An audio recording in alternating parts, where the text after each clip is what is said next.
सबसे पहले मैं आप लोगों को अपनी लैंग्वेज में बताने की कोशिश करता हूँ। आप लोगों का घर है, आप लोगों का बिजनेस ऑर्गेनाइजेशन या कुछ भी है, यहाँ पर बिजनेस ऑर्गेनाइजेशन से रिलेटेड बात होती है। तो इसके अंदर है कि fall in the value and utility of the assets due to their constant use and expiry of time and some other reasons. इसके अंदर सिंपली मैंने ये बताया है कि कोई भी एसेट्स है, आप लोगों की एसेट्स है, उसके अंदर जो गिरावट आती है उसको डेप्रिसिएशन बोलते हैं। किसी चीज के अंदर गिरावट आना डेप्रिसिएशन कहलाता है। इसके पॉइंट ऑफ व्यू से कि due to their constant use, या तो वो लगातार यूज हो रहे हैं, एक्सपायरी ऑफ टाइम, या तो वो चीज एक्सपायर हो चुकी है और वो अब यूजफुल नहीं रही। और भी इसके बहुत सारे रीजंस है, टेक्निकल चेंजेस आ जाते हैं, एक्सीडेंट और बहुत सारे ऐसे चेंजेस है जिसकी वजह से जो एसेट्स है उसकी प्राइस के अंदर गिरावट आती है। लेकिन बात सिर्फ ये नहीं है कि वो यूज होगा तभी उसके प्राइस के अंदर गिरावट आएगी। आप लोगों को मैं एक एग्जांपल के थ्रू समझा देता हूँ डेप्रिसिएशन के मीनिंग को इन आवर ओन लैंग्वेज। मान के चल लीजिए आप लोगों ने एक फोन खरीदा 10,000 रुपए का। 10,000 रुपए का आपने फोन खरीदा, तो आप लोगों ने ये बोला कि 10,000 का जो फोन है मैं इसको 2 साल 3 साल यूज करूंगा और 2-3 साल के बाद मैं इसको बेचने के बाद मुझे इससे 5,000 रुपए मिल जाएगा। तो जो 10,000 है वो तो इसका ओरिजिनल कॉस्ट हो गया आपके फोन का, और जो 5,000 है वो हो गई स्क्रैप वैल्यू, यानी जो आप एक्सेप्ट कर रहे हैं इन फ्यूचर कि आपको उस एसेट से इतने रुपए मिल जाएंगे। तो डेप्रिसिएशन के मीनिंग सिंपली वही है कि जब हमारा एसेट्स है उसको हम रेगुलर यूज करते रहते हैं अपने बिजनेस ऑर्गेनाइजेशन के अंदर। जैसे मशीन है, फर्नीचर है, मशीन से लगाते हैं। मशीन, आप लोगों ने एक मशीन खरीदी सबसे पहले, उस मशीन के अंदर आपको 10 साल 8 साल 15 साल के बाद वो उसका रेट कम होता जा रहा है, कम होता जा रहा है, तो 0 पे आ जाता है। तो इसका मतलब ये क्या है कि हर साल उसके ऊपर डेप्रिसिएशन लग रहा है, क्योंकि हम लोग हर साल बुक्स प्रिपेयर करते हैं, हर साल की जो एंट्री होती है उस बुक के अंदर हम लोग डालते हैं। तो इस डेप्रिसिएशन चैप्टर के अंदर हम लोग सबसे पहले डेप्रिसिएशन की एंट्री करेंगे। पेपर के अंदर 3 चीजें पूछी जाती हैं डेप्रिसिएशन के अंदर से। एक तो डेप्रिसिएशन से रिलेटेड हमारा मशीनरी अकाउंट बनता है, ठीक है, जिसके अंदर हम डेप्रिसिएशन के सब चीज को दिखाते हैं। उसके बाद डेप्रिसिएशन अकाउंट बनता है और जर्नल एंट्रीज होती है। बेसिकली जो सबसे ज्यादा चीज बार पूछा जाता है डेप्रिसिएशन में मशीनरी अकाउंट और डेप्रिसिएशन अकाउंट ही आता है, जर्नल बाय चांस आता है। तो इसके बाद हम लोग इसके मेथड्स को देख देते हैं। जो इसके 2 मेथड्स हैं, स्ट्रेट लाइन मेथड और रिटर्न डाउन वैल्यू मेथड। आप लोगों के 6 और मेथड्स हैं इसके अंदर। वो 6 मेथड्स जो है आप लोगों के जो बीकॉम होगा उसमें आएगा। जो 6 मेथड्स है वो भी बता देता हूं आप लोगों को मैं। जो तीसरा मेथड है वो है annuity method, depreciation fund method, insurance policy method, revaluation method, depletion method और मशीन आवर रेट मेथड। इन मेथड्स को आप लोगों को बीकॉम में देखने को मिलेगा, जो ये मेथड्स हैं। उसके बाद हम देखते हैं फर्स्ट मेथड जो हमारा स्ट्रेट लाइन मेथड। इस वीडियो के अंदर मैं आप लोगों को थ्योरेटिकल पोर्शन भी करवाऊंगा और जो हमारा न्यूमेरिकल पोर्शन है वो भी मैं कंप्लीट करवाऊंगा। ये जो है ये ऑन लैंग्वेज में मैंने बनाया, आप लोगों के लिए बहुत ज्यादा हेल्पफुल है। इसी के अंदर आप लोगों का जो है स्ट्रेट लाइन मेथड कवर हो जाता है। तो सबसे पहले आप लोग ये एक बात ध्यान में रखोगे कि जो ये मेथड है इसको हम लोग ओरिजिनल कॉस्ट मेथड भी बोलते हैं, इक्वल इंस्टॉलमेंट मेथड भी बोलते हैं और फिक्स्ड इंस्टॉलमेंट मेथड भी बोलते हैं। इस मेथड को आप लोग अच्छे से लर्न कर लो। एक्चुअली क्या है कि मेरे जीभ पे है ना छाला हो गया, इसलिए मैं अच्छे से बोल नहीं पा रहा, लेकिन मेरे को वीडियो बना के आप लोगों को देना था, इसीलिए देना पड़ रहा है। तो जो हमारे ये 3 मेथड, मतलब जो एक मेथड है इसके 2 अलग अलग नाम है, 3 नाम है actually, original cost method, equal installment method और फिक्स्ड इंस्टॉलमेंट मेथड। और इस मेथड के अंदर क्या है कि जो अमाउंट ऑफ डेप्रिसिएशन हम लोग कैसे कैलकुलेट करते हैं कि जो हमारा कॉस्ट का ओरिजिनल वैल्यू है, यानी जैसे कि मैंने फोन का एग्जांपल लिया था, ओरिजिनल वैल्यू इसकी कितनी थी 10,000 रुपए, माइनस स्क्रैप वैल्यू, मतलब कि 10 साल बाद हमने 2 साल बाद उसमें देखा था कि 2 साल बाद हम लोग उसे 5,000 में बेच देंगे। तो जो उसकी स्क्रैप वैल्यू हुई वो हुई 5,000। 10,000 में से 5,000 को घटाएंगे और जो एस्टिमेटेड हम लोग एस्टिमेट कर रहे हैं कि उस फोन को हम लोग कितने दिन तक कितने साल तक यूज करेंगे उससे हम लोग डिवाइड करते हैं। तो उससे हमारे पास पर्टिकुलर ईयर का 1 साल का हमारे पास आ जाएगा कि 1 साल का डेप्रिसिएशन 1 साल का उस फोन के अंदर जो उसकी वैल्यू गिर रही है वो कितनी गिर रही है। जैसे कि 10,000 था उसका दाम, 10,000 में से हमने 5,000 को माइनस कर दिया, डिवाइडेड बाय 2 कर दिया, तो यहाँ पर कितना आ जाएगा हमारे पास, 10,000 में से 5,000 को माइनस कर देंगे तो यहाँ पर आ जाएगा 5,000 और यहाँ पर आ जाएगा 2, यानी कि 2 साल में 2500 रुपए, हमारा जो 2500 रुपए है वो हर साल इसका डेप्रिसिएशन लगा है। अब गाइस हम इसके अंदर जो हमारा स्ट्रेट लाइन मेथड है, जो हमारा फर्स्ट मेथड है, उससे रिलेटेड एक एग्जांपल को जो सबसे आसान है उसको सॉल्व करेंगे, अपना बेस क्लियर करेंगे। सबसे पहले क्वेश्चन पढ़ लेते हैं हम लोग। On 1 April 2009 Atul glass limited purchase a machine for 90,000 की एक अतुल ग्लास लिमिटेड ने 1 अप्रैल 2009 को एक मशीन खरीदी। 6,000 रुपये उसके भाड़े पर लगाए, 4,000 रुपये उसके इरेक्शन पर लगाए। अगर आप लोगों ने जर्नल की एंट्रीज को अच्छे से किया है तो इसके अंदर आप लोगों को जर्नल से रिलेटेड कोई प्रॉब्लम नहीं आएगी, बेसिक एंट्री होंगी इसके अंदर। तो आप लोगों को एक बात पता है कि मशीन परचेज करते टाइम उसके ऊपर जो भी हम खर्चा करते हैं, जो भी हम भाड़ा किराया लगाते हैं, उसके इंस्टॉलमेंट की चार्ज वगैरह पे करते हैं, वो सारी चीज़ें हमारी मशीन के अंदर हम लोग जो है वो उसको इंक्लूड कर देते हैं। तो इसके अंदर भी वही होगा, सेम टू सेम। हमने 90,000 की मशीन खरीदी है, यहाँ पर 90,000 रुपये की, 6,000 रुपये कैरेज पर लगा दिए और 4,000 रुपये जो हमारा इरेक्शन पर लग गया। तो इसका मतलब जो हमने मशीन परचेज की वो हमारी मशीन पड़ गई 1 लाख रुपए की।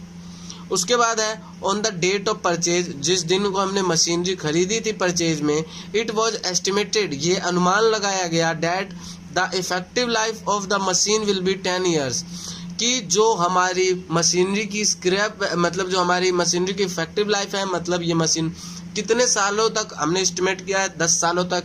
और उस टाइम पे जो मशीन की वैल्यू होगी वो होगी 20,000। मतलब ये है कि जो हमने 1 लाख की मशीन खरीदी है, उस मशीन को जब हम रेगुलर 10 साल तक यूज में लाएंगे तो उस मशीन का जो दाम बचेगा वो बचेगा 20,000 रुपये। इसके अंदर हम लोगों को मशीन अकाउंट बनाना है, डेप्रिसिएशन अकाउंट बनाना है 4 सालों के लिए यूजिंग ओरिजिनल कॉस्ट मेथड।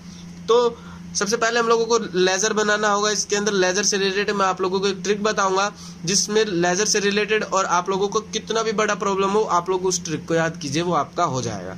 तो सबसे पहले हम लोगों के पास यहाँ पर रेट गिवन नहीं है डेप्रिसिएशन का, इसीलिए हम लोग क्या करेंगे, सबसे पहले डेप्रिसिएशन के रेट को निकाल लेंगे, या रेट को फाइंड आउट कर लेते हैं, या जो डेप्रिसिएशन है सीधे सीधे निकाल लेंगे।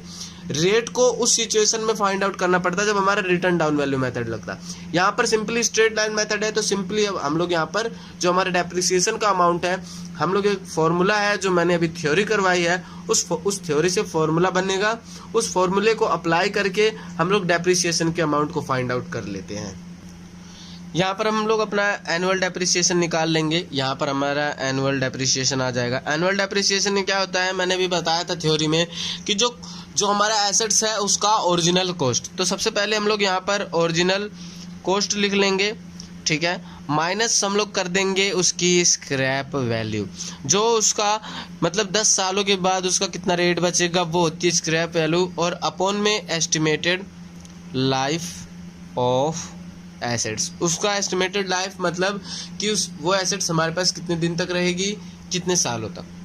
तो सबसे पहले ओरिजिनल कॉस्ट हमारे पास यहाँ पर कितना है, 1 लाख रुपए, 20,000 रुपये हमारी स्क्रैप वैल्यू है, और हम लोग इसे 10 साल के लिए यूज कर रहे हैं। सिंपली इसको सॉल्व करेंगे, 1 लाख में से 20,000 आ गया 80,000, और इसको जब 10 से डिवाइड करेंगे तो हमारे पास यहाँ पर आ जाएगा 8,000 रुपये। लेकिन अगर रिटर्न डाउन वैल्यू मेथड आता है, उसके अंदर अगर हम लोग को कोई सिचुएशन में ना डेप्रिसिएशन गिवन होता है, रेट भी गिवन नहीं होता, तो हम लोग रेट फाइंड आउट कैसे करेंगे, क्योंकि उसके अंदर हर साल अलग अलग डेप्रिसिएशन लगेगा। तो रेट निकालने के लिए ज़्यादा आप लोगों को कोई दिक्कत नहीं है। यहाँ पर सबसे पहले आप लोगों को जो हमारा पूरा अमाउंट ऑफ डेप्रिसिएशन है, ठीक है, उसको लिख लेना है। तो अमाउंट ऑफ डेप्रिसिएशन हमारा कितना आएगा, 8,000 रुपये है अमाउंट ऑफ डेप्रिसिएशन। उसके बाद टोटल जो मशीन का दाम है, मशीन का दाम हमारा टोटल कितना है, 1 लाख रुपए, ठीक है। और वो जो मशीन है वो कितने साल तक का, तो ऊपर वाले में आएगा। लेकिन जब हमें रेट निकालना होता है तो 100 से डिवाइड मल्टीप्लाई करने होते हैं, लेकिन यहाँ पर होगा 100 से मल्टीप्लाई। एक बार और बता देता हूँ, जितनी डेप्रिसिएशन की अमाउंट है डिवाइड कर देंगे जो टोटल अमाउंट है एसेट की इनटू में 100।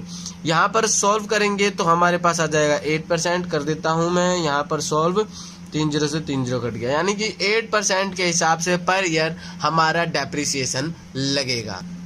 तो यहाँ पर हम लोगों ने मशीन अकाउंट जो है हमारा मशीनरी अकाउंट, मशीन अकाउंट कुछ भी, उसका हमने फॉर्मेट बना लिया है। फॉर्मेट वही लेजर वाला, date particular amount, date particular amount. Format के अंदर कुछ भी नहीं है, यहाँ पर डेट लिखते हैं, जो एंट्री हुई है उसके रिगार्डिंग यहाँ पर डिटेल्स लिखी जाती हैं, और जो अमाउंट होता है, ये जो हमारी साइट्स होती हैं वो होती है डेबिट की, ये होती है हमारी क्रेडिट की। तो लेजर करने से रिलेटेड आप लोगों को एक ट्रिक बता देता हूँ मैं आप लोगों को। इस पूरे के पूरे मशीनरी अकाउंट तो पूरा डेप्रिसिएशन जब आप लोग करोगे, जब आप लोग मशीनरी अकाउंट प्रिपेयर करोगे, तो एक बात आप लोग अपने दिमाग में सेट कर लो, सिर्फ और सिर्फ एक बात सेट कर लो कि क्या अगर मशीन का रेट बढ़ रहा है, यानी आप लोगों ने मशीन खरीदी तो इसका मतलब मशीन बढ़ गया बिजनेस ऑर्गेनाइजेशन के अंदर। अगर हमारा एसेट्स इंक्रीज होता है, एसेट्स के अंदर मशीन आती है, अगर एसेट्स इंक्रीज होता है तो एंट्री होगी डेबिट साइड, अगर एसेट्स की वैल्यू डिक्रीज होती है तो एंट्री होगी क्रेडिट साइड। सिंपली ये बात याद कर लो, एसेट्स की वैल्यू इंक्रीज डेबिट, एसेट्स की वैल्यू डिक्रीज क्रेडिट। अब हम लोग स्टार्ट करते हैं मशीनरी अकाउंट को प्रिपेयर करना। तो सबसे पहले हम लोगों के पास क्या था कि हम लोगों ने 1 अप्रैल 2009, एक बात और बताता हूं, जो हमारा फाइनेंशियल ईयर होता है वो हमारा 1 अप्रैल से शुरू होता है, ठीक है, और जब वो खत्म होता है तो वो होता है 31 मार्च को। ये डेट से रिलेटेड आप लोग ध्यान में रखना, इससे रिलेटेड नंबर कटते हैं पेपर के अंदर। उसके बाद जो हमारा कैलेंडर ईयर होता है वो होता है 1 जनवरी से 31 दिसंबर तक। ये छोटी चीजें हैं, इसको आप लोग अपने दिमाग में सेट रखिए। तो सबसे पहले हम लोग क्या करेंगे, डेट के अंदर हम लोग 2009 में हमने मशीन परचेज की है 1 अप्रैल को, यानी 1/4 को हमने मशीन परचेज की है, 1/4 को यानी 1 अप्रैल को। तो मशीन परचेज की, इसका मतलब क्या हुआ, मशीन की वैल्यू में इंक्रीज, मतलब हमारे पास मशीन बढ़ा, मशीन इंक्रीज हुआ, इसका मतलब एंट्री किस साइड होगी, डेबिट साइड। एक बात और ध्यान रखिए, डेबिट साइड 2 आता है, क्रेडिट साइड बाई आता है। जब हम डेबिट साइड एंट्री करेंगे तो ऑलवेज 2 लगाएंगे, इस साइड जब एंट्री करेंगे तो हम लोग बाई का यूज करते हैं। यहाँ पर लिखेंगे टू बैंक, हमने मशीन खरीदी पैसे देकर, बैंक के थ्रू, कैश के थ्रू। अगर हमारे पास कुछ गिवन नहीं है तो आप बैंक लिखेंगे, ये ज़्यादा अच्छा होता है, क्योंकि कैश के रूप में इतने पैसे कभी भी नहीं पे किया जाता है, बैंक के थ्रू, चेक के थ्रू ही वो जाता है। तो क्या हो गया यहाँ पर कि हमारे बैंक से एंट्री क्या हो जाती है इसकी, machinery account debit to bank, यानी टू बैंक हमारा हो गया। हमने मशीन परचेज की और हमारे पास से पैसे गए हैं। तो हमारे पास से हमने मशीन कितने की परचेज की, यहाँ पर आप लोग सीधे 1 लाख रुपए भी लिख सकते हो, या टू बैंक आप लोग 90,000 रुपये लिखो, टू एक्सपेंसेस करके आप लोग 6,000 और 4,000 कर सकते हो। लेकिन मैं यहाँ पर एक बार में लिखूंगा टू बैंक 1 2 3 4 5, 1 लाख रुपए। उसके बाद अब हमारा जो डेप्रिसिएशन लगता है, इस पार्टिकुलर ईयर में कुछ हुआ नहीं है। अब क्या हुआ, 2010, अब ये पूरा 1 साल तक ये मशीन यूज होगा। अब 2010 31 मार्च को, यानी 31/3 को हमारा मशीन के ऊपर लगेगा डेप्रिसिएशन, ठीक है। तो डेप्रिसिएशन लगा, यानी कि मशीन है, मशीन के ऊपर डेप्रिसिएशन लगेगा, तो मशीन का मतलब जो अमाउंट है वो कम होगा, उसकी जो वैल्यू है उसमें कमी आएगी। तो क्या एंट्री होगी, क्रेडिट साइड। मशीनरी जो हमारा एसेट्स है उसकी वैल्यू बढ़ेगी, जब हमारे पास मशीनरी बढ़ रही है तो डेबिट, घट रही है तो क्रेडिट। तो यहाँ पर क्या एंट्री हो जाएगी हमारे पास, बाई डेप्रिसिएशन, यानी कि बाई डेप्रिसिएशन हमारा यहाँ पर आप लोग लिख लो 8% ऑन 1 लाख, 1 2 3 4 5, या आप सिंपली लिख सकते हो यहाँ पर ये भी ना लिख करके 8,000 रुपए, क्योंकि आप लोगों ने अभी अभी वैल्यू निकाली है कि कितना कितना जो हमारा रेट लग रहा है 4 सालों तक। तो एक बात और आप लोगों को ध्यान में रखनी है, क्या रखनी है कि ऑलवेज डेबिट और क्रेडिट का बैलेंस 1 साल का ऑलवेज, मतलब हर दम इक्वल ही होगा। हमारा फाइनेंशियल ईयर चल रहा है 1 अप्रैल से 31 मार्च तक। 1 अप्रैल को हमारे पास 1 लाख की मशीनरी थी, 31 मार्च को 8,000 उसके ऊपर डेप्रिसिएशन लग गया, तो उस मशीन का रेट अब कितना बच गया, 31 मार्च को ही चेकआउट कर लेंगे हम लोग, 31/3 को ही। तो जो हम लोग जो कैरी डाउन, मतलब उस मशीन का अब दाम कितना बचा है, क्या जाएगा बाई बैलेंस, यानी कि उस मशीन का कितना बैलेंस बच गया, सीडी कैरिड डाउन, जो था उसको कैरिड डाउन किया है, नीचे लाया है, ठीक है। कैरिड डाउन कितना बच गया, 8,000, 1 लाख की मशीन है, 8,000 उसके ऊपर खर्चा आ गया, बचा कितना हमारे पास 92,000। अब इन दोनों को ऐड करेंगे तो 1 लाख आ गया। हर एंट्री में यही करना है आप लोगों को। तो यहाँ पर सिंपली 1 2 3 4 5 नीचे ऑलवेज 2 लाइन खींचनी है आप लोगों को। यहाँ पर आप लोगों का आ जाएगा 1 लाख रुपए। सिंपली समझ में आ गया। हर साल दोनों साइड के बैलेंस को इक्वल करेंगे। एक बार और बता देता हूँ, टू बैंक हमने 1/4 को खरीदा 1 लाख का मशीन। उसके बाद 31 मार्च को उसके ऊपर डेप्रिसिएशन लग गया 8,000 रुपए का। अब 8,000 रुपए का डेप्रिसिएशन लग गया तो उस मशीनरी का जो पार्टिकुलर मशीन है उसका कितना बच गया दाम, 92,000 रुपए बच गया। टोटल 1 लाख रुपया हो गया। अब क्या होगा, फिर नेक्स्ट ईयर हमारा वही प्रोसेस शुरू हो जाएगी। नेक्स्ट ईयर क्या, फिर 1 अप्रैल के दिन ही वो जो हमारा बैलेंस है मशीन है वो आ जाएगा। अब नेक्स्ट ईयर में मान के चलो, आप लोगों को फिर से बताता हूँ, एक आप लोगों ने बिजनेस की, आप लोगों ने किताब बनाई, जो हमारा फाइनेंशियल, हमारे जो हम लोग प्रॉफिट लॉस अकाउंट बनाते हैं, जो अपना हिसाब किताब रखने के लिए बनाते हैं, हर साल का अलग अलग। तो आप लोगों का जो पिछला साल था, पिछले साल जो एसेट्स बच गए, उस एसेट्स को अपने बिजनेस में इस साल तो लिखोगे ना। तो जो पिछले साल हमारा बैलेंस बच गया था 92,000 रुपए, तो यहाँ पर टू बैलेंस बीडी के रूप में आ जाएगा। जो बैलेंस कैरी डाउन आता है वो सीडी, बोरोड डाउन बीडी। ठीक है, जो ईयर से हम लोग निकाल के लिखते हैं न्यू ईयर में, वहां पर बीडी आता है, और जब हम इन लास्ट में लिखते हैं वो आता है सीडी। तो सिंपली आप लोग ये बात ध्यान में रख लो, बाय बैलेंस सीडी जो था वो टू बैलेंस इस साइड टू इसीलिए आता है क्योंकि डेबिट को शो करता है टू, क्रेडिट को शो करता है बाय। तो टू बैलेंस बीडी हमारे पास आ जाएगा 92,000 रुपए। इस पार्टिकुलर ईयर में अब कुछ नहीं हुआ है, सिंपली आप लोग फर्स्ट एंट्री करिए, सारी एंट्री अपने आप हो जाएगी। फिर ये हमारी एंट्री कब हुई है, अब 2010 को ही है, मार्च में ही। अब एंट्री हो जाएगी 2011 में, कितने तारीख को, 31 मार्च को। सेम टू सेम वही एंट्री होगी बाय डेप्रिसिएशन, कितना, 8,000 रुपए। अब फिर यहाँ पर आप लोग लिखोगे बाय बैलेंस सीडी, मशीन का दाम था 92,000 रुपए, 8,000 उसके ऊपर फिर डेप्रिसिएशन लग गया, कितना बच गया, 84,000 रुपए तो बचा। फिर टोटल कर देंगे, आ गया 92,000। इसको टोटल करने के लिए हम लोग बीडी और सीडी का यूज करते हैं। यहाँ पे 92,000 आ गया। उसके बाद फिर क्या करेंगे हम लोग 2011 हो गया। अब फिर 2011 को मार्च में क्या है, अप्रैल में फिर शुरू करते हैं। तो यहाँ पर 2011 अप्रैल यानी 1/4 को फिर टू बैलेंस बीडी हमारे पास कितनी बच गई, जो हमारी सीडी का बैलेंस था वो बोरो डाउन हो जाएगा नीचे, कितना, 84,000 हमारे पास बच गया। 84,000 फिर हमारे पास यहाँ पर 2012 में नेक्स्ट ईयर लगेगा, अप्रैल मई जून जुलाई अगस्त सितंबर अक्टूबर नवंबर दिसंबर तक 2011। उसके बाद जनवरी से 2012 हो जाएगा। तो डेप्रिसिएशन लगेगा 31 मार्च लास्ट लगता है, 31 मार्च हमारा 2012 ऊपर लिख दिया हमने। यहाँ पर फिर बाई डेप्रिसिएशन, आप लोगों को फर्स्ट में दिक्कत होगी, बाकी आपको सेम टू सेम करना है। बाय डेप्रिसिएशन फिर कितना लग जाएगा इस साल भी, 8,000 रुपए। 31 मार्च को हमारे पास फिर बाय बैलेंस सीडी कितना बच जाएगा, 84 में से 8 को जब माइनस कर देंगे तो 76,000 हमारे पास जो है वो बच जाएगा। यहाँ पर कितना आ जाएगा हमारे पास, 76,000 आ गया। इन दोनों को टोटल कर देंगे, कितना आ जाएगा, 84,000 इसको टोटल करने के बाद। उसके बाद क्या हुआ, 2012 यहाँ पर लिख देंगे।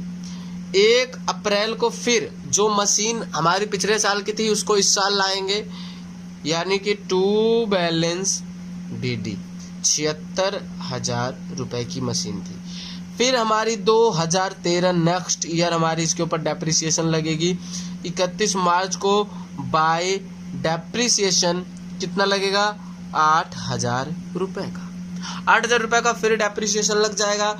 तो यहाँ पर कितना बचेगा, फिर सेम टू सेम डेट को बाय बैलेंस सीडी कितना बच जाएगा, यहाँ पर हमारे पास 68,000। यहाँ पर टोटल आ जाएगा 76,000। यहाँ पर हमें पार्टिकुलर 4 ईयर का ही बनाने के लिए बोला गया था, इसीलिए हम लोगों ने 4 ईयर का ही प्रिपेयर किया है।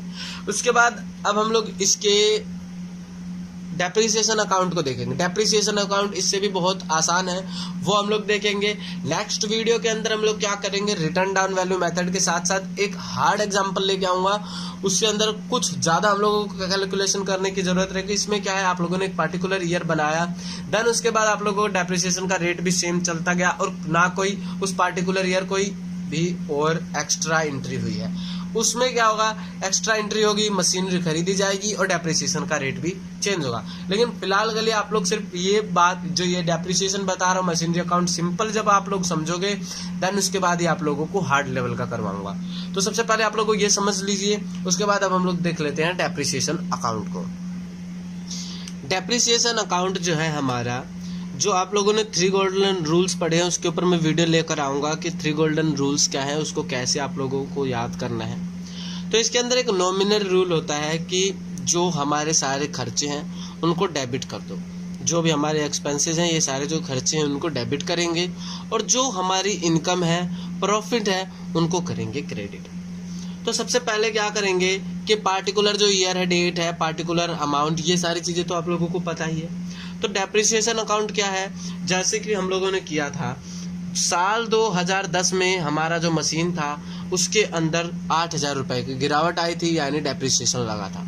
इसका मतलब क्या हुआ, जो मशीन है उसका रेट कम हुआ है। पिछले वाले रूल से भी आप लोग इसको फॉलो कर सकते हो, लेकिन नॉमिनल यानी जो हमारे खर्चे हैं उनको डेबिट करते हैं। तो टू मशीन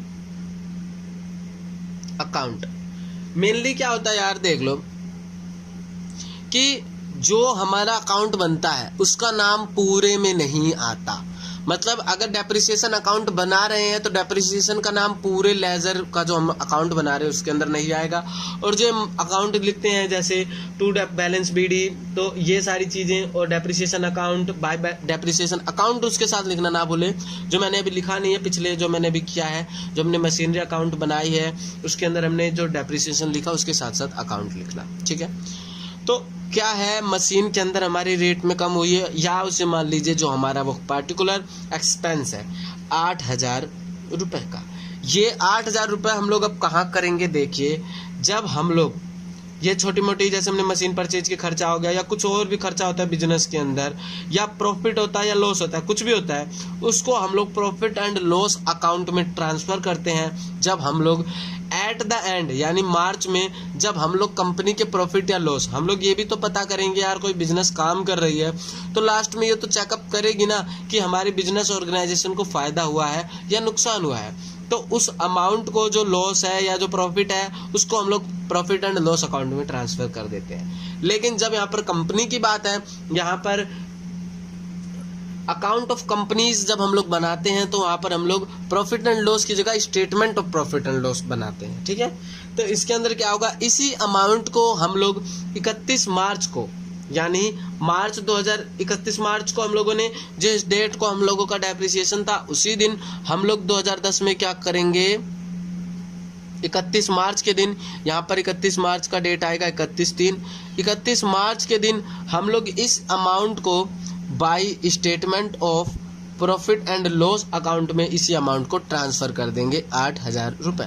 इस साइड भी 8,000, इस साइड भी 8,000, दोनों के अमाउंट को कर देंगे हम लोग इक्वल, 2 लाइन खींच करके।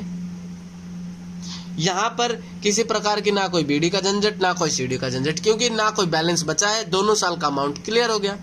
सेम टू सेम फिर 2011 में क्या होगा, 2011 में फिर हमारे जो डेप्रिसिएशन लगी थी 31 मार्च को, उस अमाउंट को यानी जो मशीनरी टू मशीन अकाउंट 8,000 रुपये, उसको फिर हम लोग डेप्रिसिएशन मतलब जो हमारा statement of profit and loss account है फिर उसके अंदर ट्रांसफर कर देंगे। ऐसे करते करते 4 साल को हम लोग उसको ट्रांसफर कर देंगे।